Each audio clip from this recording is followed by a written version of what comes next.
The people of Idaho, their individual stories, hear their narratives, memories, and history. Growing up in Idaho, talking about the good old days.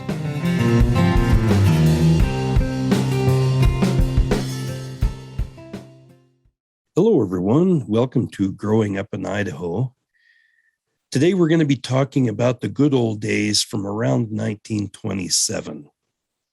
In today's story, we'll mention some areas around Pahsimeroi and Forney and Yellow Jacket. So if you're interested in those areas and the history of them and some of the people that lived in and around those areas, you'll enjoy today's story. This story was taken from the memoirs of Harry Hicks. And in 1974, Harry sat down and pinned out his life history. And he mentioned everything he could recall, which were all the old folk, the old people from the Salmon Valley and the areas around there. And Harry was kind of a colorful character. And he grew up in Salmon and Pahsimeroi. And in this episode today, you're going to hear his story of his family's migration from their homestead in Pahsimeroi over to Forney and then on to Yellow Jacket. To lay the foundation for this story, keep in mind Harry's dad and mother, Vic and Clyta Hicks, were trying to figure out a good, stable life for their little family. They bought a piece of ground in Pahsimeroi, but it wasn't making money for them because they couldn't get enough water to even grow a garden, according to Harry. And as you know, if you've ever been around farming or ranching, you have to have water. It's the lifeblood of your operation. And if you can't get enough water, then it's not going to work. And you have to find something else to do. And so that's where they were at. And so Vic, Harry's dad, went up and did some timber work in Patterson with his big team of horses that we'll hear about later. And that job petered out after a while. And so Vic and Clyta decided to move to Yellow Jacket, where Vic would use his big team of horses to work around the mines there. And incidentally, the Yellow Jacket mine had ramped up around the year before, I think 1926. So that was an opportunity, and they just were going to go over and see if they could find out if there was any work over there. And so I'm just going to pull straight from Harry's memoir. And we'll start out with them leaving Pahsimeroi. The first day, we headed up to the Morgan Creek Divide. Mom and Dad rode in the covered wagon seat. That prize team of horses, Dot and Jip. I remember their hooves were the size of the bottoms of a nail keg. They weighed 2,200 pounds each. I've seen my Uncle Earl, as good a teamster as Dad, risk his life as a showman by tricking on the performance of that team, by casting aside the lines and directing the horses by talk alone. Up a little, whoa, back, and so on. When Dot and Jip got old, Dad sold the team to the city of Salmon, where they sprinkled the streets, pulling the sprinkler wagon up and down the streets to settle the dust. The old fellow that drove them would crawl off the water wagon and visit with someone on the street, or get a shot of bootleg and catch the team on the way back to the filler hydrant. The first night, we camped above the old Kingsbury Ranch on what was Big Creek, now Panther Creek. While Dad made camp, Mom caught enough big trout for supper and breakfast the next morning. She tied a knot loop in a string and flipped the fish out of the water onto the bank. That night, after eating the fish, we sat by the fire and told stories until I fell asleep. The next day, we pulled into the stage station on Big Creek in Forney. The place was run by a typical French pioneer, Milt Merritt, with his big moss-horn mustache and broken French language.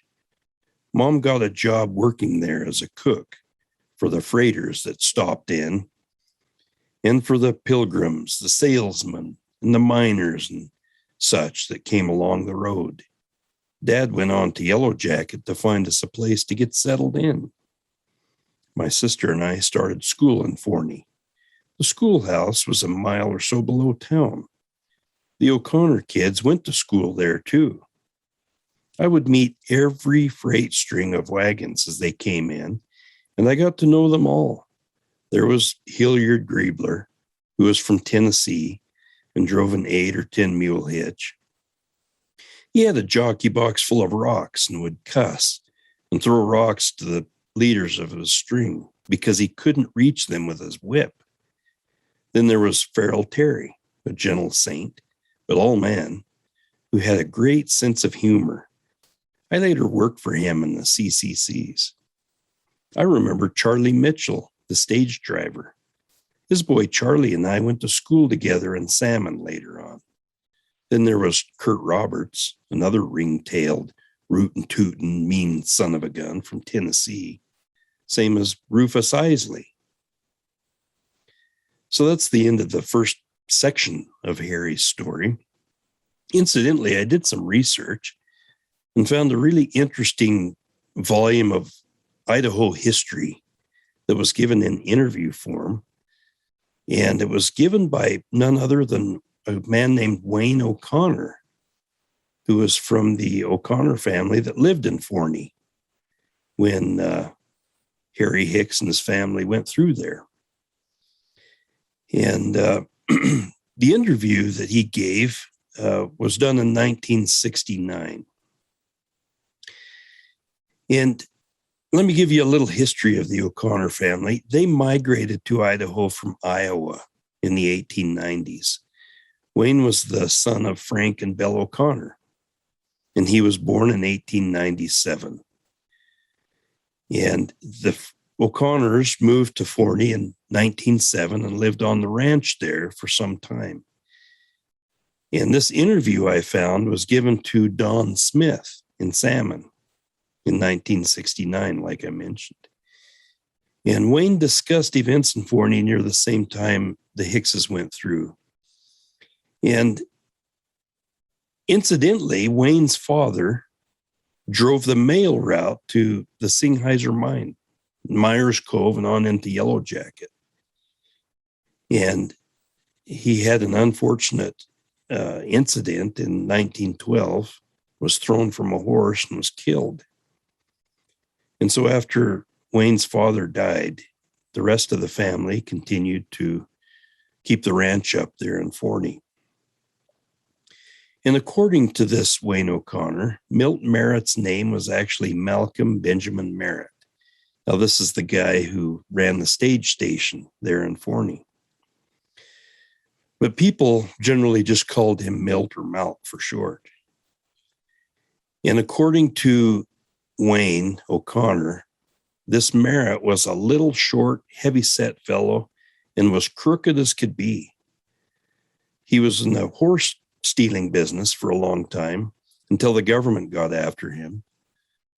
And then he'd been into so much trouble and been in the courts and everything over shooting at people and stealing cattle and so on. And then O'Connor went on to say that nobody felt very bad when somebody shot and killed this Merritt. Even the sheriff, Tommy Stroud, didn't care that much. Of course, the police, the sheriff, investigated the incident. So he and his deputy, Von Clark, interviewed a number of individuals about the incident and tried to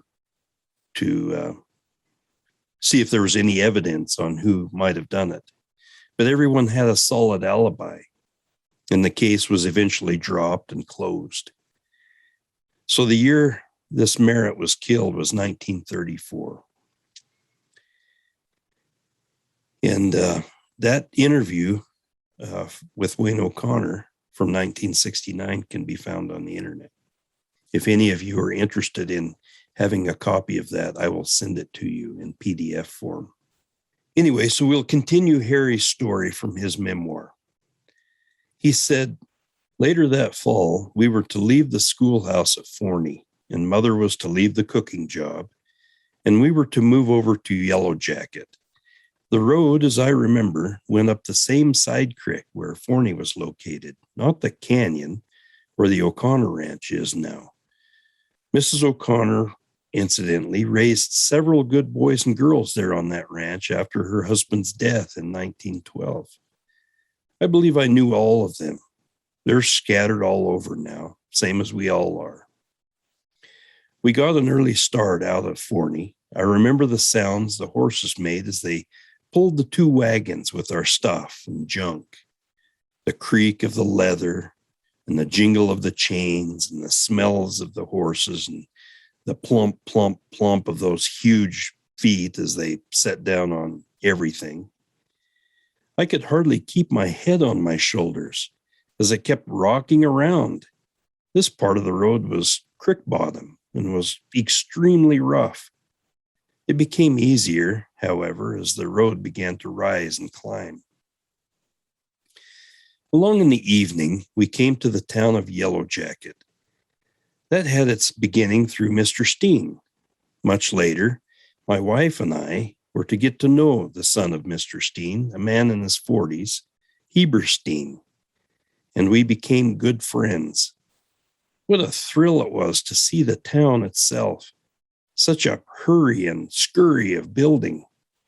There was a carnival-like attitude in everyone. And the change in the dress confirmed each kind of worker. The general working type men wore overalls and logger boots and jackets. The company men wore tight-legged pants and tight-laced boots. We pulled our wagons in at the wagon yard. The big team shook their harnesses and gave a big sigh. Everyone gathered around our outfit to see such a big team of horses, and the men began to carry on a familiar conversation with Father. Some of the men had already heard about the big team that had come up from the Camas Prairie several years before. They had seen them in Chalice at a big pulling contest there. After the talk, we put the horses in the barn where they had to duck their heads to enter. They were so big. Then they called for grain with a soft, coaxing whinny. They were fed hay and oats, and then we broke open an extra bale of hay, as we would all be sleeping in the barn too. Harry Hicks's Memoirs.